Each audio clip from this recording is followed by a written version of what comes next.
যে সংগঠন এই প্রোগ্রামের আয়োজন করেছে মানে ব্রেইন, আপনারা যেটা দেখছেন Bangladesh research analysis and information network. এই নেটওয়ার্কটা মূলত যদিও প্রাতিষ্ঠানিকভাবে বাংলাদেশে স্টার্ট হয়েছে কয়েকদিন আগে, কিন্তু ভার্চুয়ালি অনেকদিন যাবত এই প্রতিষ্ঠানটা তাদের কার্যক্রম চালিয়ে যাচ্ছিল। দেশ এবং দেশের বাইরে অনেক রিসার্চার এবং অনেকটা গুমের ভিকটিম ছিল, মানবতা বিরোধী অপরাধের ভিকটিম ছিল, তাদের কালেক্টিভ একটা এফোর্ট ছিল এই ব্রেইন। দেশের বাইরে থেকে নানা প্রতিবন্ধকতা অতিক্রম করে তারা তাদের কাজটা চালিয়ে যাচ্ছিলেন। এই 5 আগস্টের পরে যখন নতুন বাংলাদেশে পদযাত্রা শুরু হয়েছে, তারপরে ভার্চুয়ালি এবং ইন পারসন অফিস নিয়ে আমরা একটা হাইব্রিড পদ্ধতির মাধ্যমে এই রিসার্চ ইনস্টিটিউটটা কাজটা শুরু করেছে। সবার প্রথমে আমি আমন্ত্রণ জানাচ্ছি ব্রেইনের বাংলাদেশ অপারেশনাল হেড সাদিক ভাই, ব্রেইন সম্পর্কে সবার উদ্দেশ্যে ইন্ট্রোডিউস করে দেওয়ার জন্য। সাদিক ভাই, একটু প্লিজ।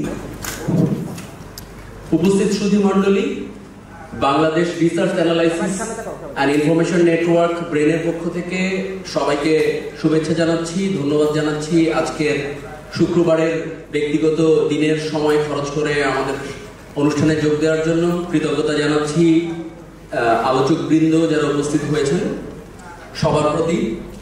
আর মায়ের ডাকের সংগঠনের প্রতি আমাদের অকুণ্ঠ সমর্থন সবসময় থাকবে।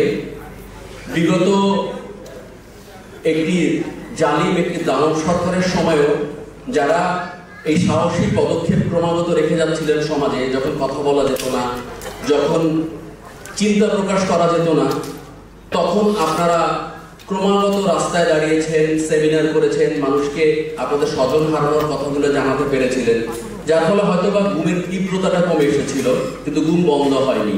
আপনাদের এই ক্রমাগত প্রতিবাদকে আমরা আমাদের পক্ষ থেকে শ্রদ্ধার সাথে স্মরণ করি, সবসময় স্মরণ করব।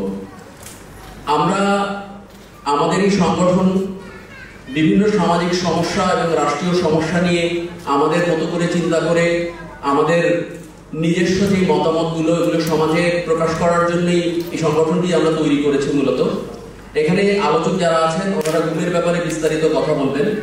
আমরা আমাদের সংগঠনের পক্ষ থেকে এই ভয়াবহ অমানবিক এই জঘন্য কার্যকলাপের নিন্দা জানানোর জন্য আনুষ্ঠানিকভাবে এই অনুষ্ঠানটির আয়োজন করেছি, যদিও এটা নিন্দা জানানোর ভাষা আমাদের নেই। আমরা বাংলাদেশ সরকারের মাননীয় প্রধান উপদেষ্টার প্রেস সচিব এখানে উপস্থিত আছেন জনাব শফিকুল আলম, ওনার কাছে অনুরোধ করব। আমরা জানি যে অসংখ্য সমস্যায় জর্জরিত এই সরকার নানা রকম কাজ প্রায়োরিটি বেসিসেই এগিয়ে নিয়ে যাবেন, তবুও এই মানবতা বিরোধী অপরাধ যেটি সংগঠিত হয়েছে দেশে ক্রমাগত, এটাকে নিয়ে অন্য অন্য গুরুত্বপূর্ণ কাজের তালিকার মধ্যে এটাকে স্থান দিবেন, যত দ্রুত সম্ভব সমাধানের চেষ্টা করবেন। আমরা সরকারের কাছে অনুরোধ করতে চাই আরো একটি ব্যাপার, সেটা হচ্ছে আমরা গুমের ব্যাপারটা জানি যে রাষ্ট্রীয় বাহিনীগুলো অন্যায়ভাবে মানুষকে জোরপূর্বক দীর্ঘদিন অজানা কোনো স্থানে আটকিয়ে রাখেন এবং কখনো তারা জীবিত ফেরত আসেন, কখনো তারা আর ফেরত আসেন না। এখানে 3টি ধাপ আছে। প্রথমত, যারা ফিজিক্যালি ইনভলভ ধরে নিয়ে গুম করেন। দ্বিতীয় ধাপ, যারা এক্সিকিউট করেন, যারা অর্ডার দেন, যারা কোঅর্ডিনেট করেন।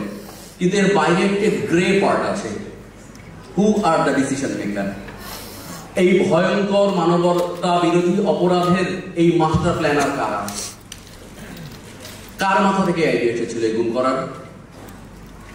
আপনারা জানেন যে পৃথিবীতে ল্যাটিন আমেরিকা এবং মিডল ইস্টের কিছু বর্বর রাষ্ট্র ছাড়া এই ভয়ঙ্কর অপরাধটা কোথাও সংঘটিত হয় না, এমনকি পাকিস্তানের মতো দেশেও হয় না।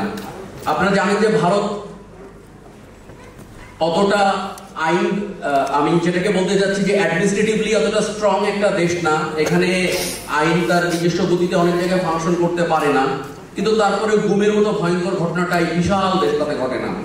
আমাদের দেশে গুমের এই সংস্কৃতির জন্ম কারা দিল, কারা প্ল্যান করলো, কারা এর মাস্টার মাইন্ড?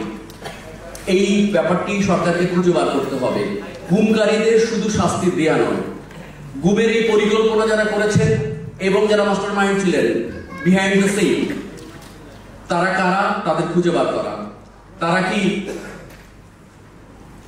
তারেক সিদ্দিকী, তারা কি স্বয়ং শেখ হাসিনা, অথবা তারা কি কোন বন্ধু রাষ্ট্রের গোয়েন্দা সংস্থা? কারা বাংলাদেশকে গুমের টেস্ট কেস বানিয়েছিল? এই রহস্যটা উদ্ঘাটন করে স্থায়ীভাবে যেন গুম বাংলাদেশ থেকে বন্ধ হয়ে যায়, যেন বাংলাদেশে মানুষকে গুমের জন্য প্রতিবাদী হয়ে আর কখনো রাস্তায় দাঁড়াতে না হয়, আমরা সরকারের কাছে অনুরোধ করব গুম ব্যাপারটাই যেন বাংলাদেশ থেকে গুম হয়ে যায়। Thank you.